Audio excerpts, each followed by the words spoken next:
Салам достар, сендермен бірге Айшан ТВ. Достар, бүгін біз сіздердің қалауларыңыз бойынша ертегілер сериясын бастаймыз.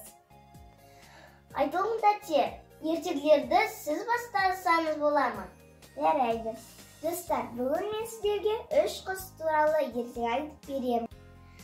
Ертеде ешкі жүні бөртеде, қырғаулы қызыл екен, құйрық жүні ұзын екен. Баяғыда бір ана болыпты. Оның 3 қызы болыпты.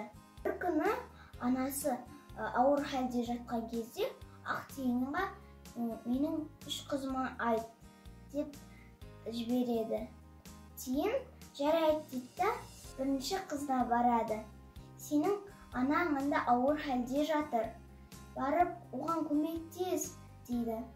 Ал үлкен қызы шелек жуып жатқан еді. Сосын, мен шелек жуып жатырмын, мен бара алмаймын, кешір дейді. Ақтиын сол кезде-ақ меніңше өмір бойы жуып болып қала бер деп, оны бақаға айналдырып жібереді.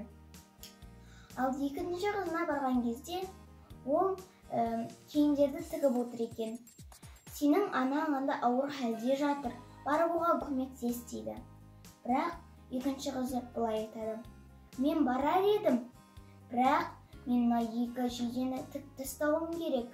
Ендеше сен өмір бойға тігіп қала бер дейді Ақтиын. Оны өрмекшіге айналдырып жібереді. Үшінші қызына бара жатқан Тиын, ол енді келсек деп ойлайды. Сосын есігін ашқаннан кейін, ол үшінші қызы қамыр илеп жатыр екен. Сосын Ақтиын, сенің анаң ауыр халде жатыр дейді. Үшінші қызы тіпті қолын сүртпестен анасына қарай жүгіреді. Жолда Ақтиын, сенің өмірің ұзақ болады, сенің шөберелерің, немерелерің көп болады дейді. Достар, осымен біздің ертегіміз бітті. Келесі кездескенше сау болыңыздар.